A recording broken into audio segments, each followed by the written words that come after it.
भोपाल में महिला पर ब्लेड से हमला हुआ है, जिस पर सीएम शिवराज सिंह चौहान बेहद सख्त नजर आए हैं। आज सीएम शिवराज सिंह चौहान ने पीड़ित महिला और उनके परिजनों से मुलाकात की और घटना पर नाराजगी जाहिर की। आपको ये बता दें कि भोपाल में महिला के चेहरे पर बदमाशों ने ब्लेड से कई वार किए। भोपाल में महिला के चेहरे पर ब्लेड से हमले के मामले को लेकर सीएम शिवराज सिंह चौहान बेहद सख्त हो गए हैं। उन्होंने कमिश्नर को तलब किया है और घटना को लेकर जरूरी जांच के निर्देश दिए हैं। इसके साथ ही सीएम ने महिला के परिजनों को 1 लाख रुपए की आर्थिक सहायता राशि भी दी है। सीएम शिवराज ने कहा कि दोषी कोई भी हो, उनके खिलाफ सख्त से सख्त कार्रवाई की जाएगी। महिला ने बहादुरी से मुकाबला किया, वहीं आरोपी की गिरफ्तारी हो चुकी है। उनके ऑटो के लाइसेंस भी निरस्त होंगे। मध्य प्रदेश विधानसभा के नेता प्रतिपक्ष गोविंद सिंह ने राज्य निर्वाचन आयोग को पत्र लिखा है, जिसमें उन्होंने प्रत्याशियों से जमानत राशि के अतिरिक्त राशि जमा करने और कराने पर तत्काल रोक लगाने की मांग की है। गोविंद सिंह ने कहा कि प्रत्याशियों से 1 और 3,000 की जगह 25,000 लिए जा रहे हैं। ऐसे में गरीब प्रत्याशी चुनाव नहीं लड़ पाएगा। बीजेपी पूंजीपतियों को बढ़ावा दे रही है। भोपाल में कांग्रेस को अपने कार्यकर्ताओं पर भरोसा नहीं है। अब कांग्रेस अपने पदाधिकारियों की निगरानी करेगी। सोशल मीडिया पदाधिकारियों को सख्त निर्देश दिए गए हैं। नगरीय निकाय चुनाव को लेकर आईटी विभाग के अध्यक्ष ने आदेश जारी किया, जिसमें प्रदेश स्तर पर सभी पदाधिकारियों को कार्य की मॉनिटरिंग की जाएगी। मध्य प्रदेश में बुलडोजर वाली कार्रवाई पर राज्यसभा की सांसद दिग्विजय सिंह का एक बड़ा बयान सामने आया है। उन्होंने कहा है कि बीजेपी असंवैधानिक तरीके से बुलडोजर चलवा रही है, राजनीतिक बदले की भावना से कार्रवाई की जा रही है। नेशनल हेराल्ड मामले में दिग्विजय सिंह ने बीजेपी पर पलटवार करते हुए कहा कि राजनीतिक प्रतिद्वंदियों के खिलाफ बीजेपी षड्यंत्र कर रही है। हम कल एआईसीसी पर एकजुट होंगे, जिसके बाद ईडी के दफ्तर पर जाकर अपना विरोध जाहिर करेंगे। सतना से सांसद गणेश सिंह के भाई उमेश सिंह के बगावती तेवर को लेकर उनका बयान सामने आया है। भोपाल में उन्होंने कहा है कि कहीं कोई बगावत नहीं है, बीजेपी सबकी उम्मीदवारी पर विचार कर रही है। भाई को टिकट मिलने पर लेकर भी गणेश सिंह आश्वस्त देखे गए। बीजेपी प्रत्याशियों के ऐलान को लेकर प्रदेश अध्यक्ष बीडी शर्मा का बयान आया है सामने। उन्होंने कहा है कि आज काफी हद तक तस्वीर साफ हो जाएगी, नामों पर कोई दिक्कत नहीं है। बीजेपी में सभी योग्य उम्मीदवार हैं। कोर ग्रुप की बैठक में नामों को लेकर चर्चा हो चुकी है। मध्य प्रदेश में बीजेपी आज महापौर प्रत्याशियों के नाम घोषित कर सकती है। कल देर रात तक भाजपा के कोर ग्रुप की बैठक चली, जिसमें 16 नगर निगम प्रत्याशियों के नामों पर चर्चा। सीएम शिवराज सिंह चौहान, बीडी शर्मा, केंद्रीय मंत्री नरेंद्र सिंह तोमर, ज्योतिरादित्य सिंधिया, नरोत्तम मिश्रा, डॉक्टर वीरेंद्र कुमार, नगरीय प्रशासन मंत्री भूपेंद्र सिंह इस बैठक में मौजूद रहे। हटा ब्लॉक के साकोर ग्राम पंचायत में ग्रामीणों ने निर्विरोध पंच सरपंच चुनकर मिसाल पेश की है। ग्रामीणों ने आपसी सहमति से ग्राम पंचायत की कमान 18 महिलाओं के हाथों में सौंपी है। साकोर से पूर्व मंत्री डॉक्टर रामकृष्ण कुसमरिया की बहू ममता रानी कुसमरिया निर्विरोध सरपंच चुनी गई है। वहीं साकोर और निवाई गांव के सभी 17 वार्डों में महिला पंच भी निर्विरोध चुनी गई। उज्जैन में महाकाल मंदिर प्रबंध समिति की बैठक में एक बड़ा फैसला लिया गया। विश्व प्रसिद्ध महाकालेश्वर मंदिर में प्रतिदिन होने वाली भस्म आरती को लेकर नई व्यवस्था 13 जून यानी कल से लागू हो जाएगी। इसी व्यवस्था के तहत जिन श्रद्धालुओं को भस्म आरती में प्रवेश के लिए पास उपलब्ध नहीं हो पाते थे, उन श्रद्धालुओं को बिना पास के ही भस्म आरती में प्रवेश दे दिया जाएगा। महाकाल में नई व्यवस्था को लेकर कलेक्टर आशीष सिंह ने जानकारी दी। इस व्यवस्था को चलित भस्म आरती नाम दिया गया है। महाकाल प्रबंध समिति के मुताबिक बीते दिनों से ये देखने में आ रहा है कि बाबा महाकाल की भस्म आरती में प्रवेश के लिए देश विदेश से हजारों की संख्या में श्रद्धालु उज्जैन आते हैं, जिन्हें कुछ ही श्रद्धालुओं को भस्म आरती के पास उपलब्ध हो पाते थे, जिसकी वजह से ये व्यवस्था लागू की गई थी। लेकिन अब बिना पास के लोग भस्म आरती में शिरकत कर पाएंगे।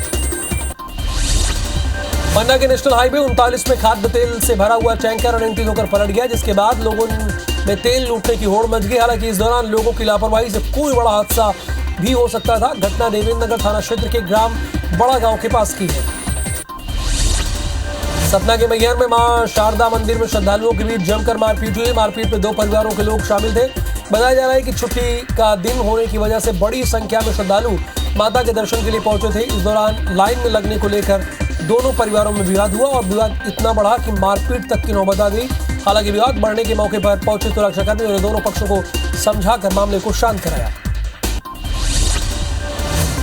ऑनलाइन गेम की लत की वजह से आत्महत्या के मामले बढ़ते जा रहे हैं। ताजा मामला इंदौर का है, जहां चंदन नगर इलाके में मोबाइल पर गेम खेलने से मना करने पर युवती ने फांसी लगाकर आत्महत्या कर ली। बताया जा रहा है कि 19 साल की सारा को परिजनों ने गेम खेलने से मना किया था, जिसके बाद उसने जान दे दी।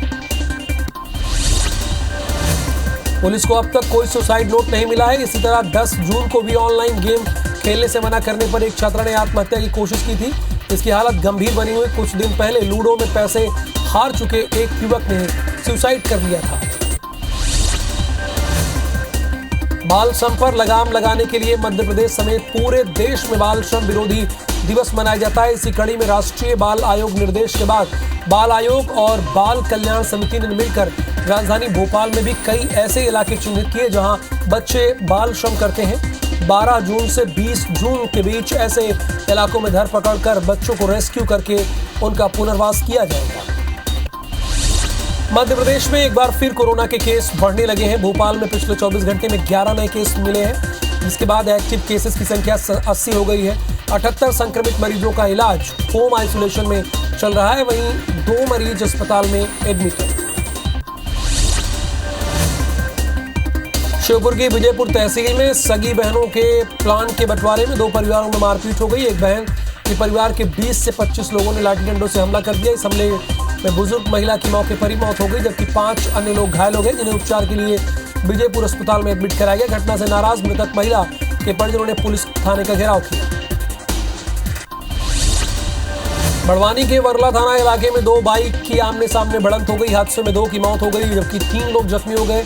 घायलों को पहले वरला हॉस्पिटल ले जाया गया। शुरुआती इलाज के बाद 2 घायलों की हालत गंभीर होने के चलते उन्हें सेंधवा के निजी अस्पताल में एडमिट करा दिया गया, जबकि एक घायल को बड़वानी ले जाया गया। मध्य प्रदेश के कई जिलों में आज बारिश की संभावना है। प्री मानसून एक्टिविटी के चलते आज उज्जैन, इंदौर, नर्मदापुरम, भोपाल, जबलपुर, रीवा और सागर संभाग के जिलों में बारिश के आसार हैं। वहीं अनूपपुर, अशोकनगर और ग्वालियर में गरज चमक के साथ बारिश हो सकती है। कल भी प्रदेश के कई जिलों में बारिश की संभावना है, जिसके चलते तापमान में आज गिरावट आप भी महसूस कर रहे हैं। एमपी कोरोना के मामले धीरे धीरे बढ़ने लगे हैं, लेकिन बूस्टर डोज लगवाने वाले को लेकर लोगों में लापरवाही का आलम यह है कि प्रदेश के 50 बड़े शहरों की बात करें, यानी बड़े शहरों की बात करें तो 50% से कम पात्र लोगों ने बूस्टर डोज लगवाया है। 60 साल से अधिक आयु वर्ग में प्रिकॉशन डोज के आंकड़े भी कम हो गए हैं। प्रदेश के 4 बड़े शहरों में यह आंकड़ा 36% से नीचे है।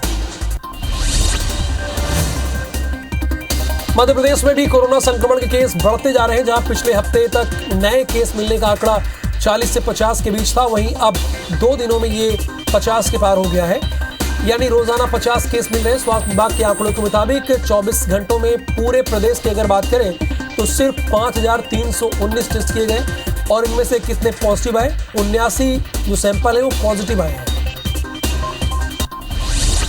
टीकमगढ़ में एक और लोग भीषण गर्मी और बिजली कटौती से परेशान हैं। दूसरी ओर नलों में पानी न आने से लोगों की समस्या बढ़ गई। कई मोहल्ले में 4 से 5 दिन बाद नलों में पानी की सप्लाई की जा रही है। जल संकट से जूझ रहे वार्ड वासियों ने कटरा बाजार में चक्का जाम कर दिया और खाली बर्तन रखकर विरोध जाहिर किया। इस दौरान लोगों ने पानी नहीं तो वोट नहीं किनारे भी लगाए। भारतीय जनता पार्टी की प्रवक्ता रही नुपुर शर्मा और नवीन जिंदल के खिलाफ विरोध थमने का नाम नहीं ले रहा है। इस्लाम धर्म पर टिप्पणी करने वाली नुपुर शर्मा के खिलाफ मुस्लिम समाज लामबंद हो गया है। बुरहानपुर में मुस्लिम संगठनों ने एसडीएम को दीपक चौहान ने राष्ट्रपति के नाम ज्ञापन सौंपा। मुस्लिम समुदाय ने नुपुर शर्मा और नवीन जिंदल पर एफआईआर दर्ज कर उनकी गिरफ्तारी की मांग की है। रायसेन जिले के रातापानी वन प्राणी अभ्यारण्य में 3 दिनों तक प्री मानसून पक्षी सर्वेक्षण की शुरुआत हुई है। इसमें लगभग 45 प्रतिभागी भाग ले रहे हैं। सर्वेक्षण में देश के कई राज्यों से आकर प्रतिभागी भाग ले रहे हैं। इसमें विंटर मानसून सर्वे से प्री मानसून सर्वे को जोड़कर आंकड़े इकट्ठे किए जाएंगे। खंडवा के पंधाना स्थित आरूद गांव में आकाशीय बिजली गिरने से 3 लोगों की डेथ हो गई। हादसे के शिकार लोग खेत में काम कर रहे थे। इसी दौरान अचानक बारिश शुरू हो गई। इससे पहले ये खेत से निकलते आकाशीय बिजली की चपेट में आ गए। हादसे में किसान और 2 मजदूर झुलस गए, तीनों की डेथ हो गई। पेंड्रा में हाथी के हमले से एक व्यक्ति की मौत हो गई। मरवाही रेंज के कटरा गांव में यह हादसा हुआ है। आपको ये बता दें कि एक दिन पहले मालाडान गांव में एक व्यक्ति की मौत हुई थी। मरवाही अमला मौके पर मौजूद था। पन्ना समेत उत्तर भारत में भीषण गर्मी पड़ रही है और प्यास बुझाने के लिए आम आदमी से लेकर जानवर तक परेशान है। आज सुबह के बाद सफारी करने आए पर्यटकों को कोर जोन एरिया में केन नदी किनारे बाघ विचरण करते हुए नजर आए। बाघ पानी की तलाश में इधर आ गए थे।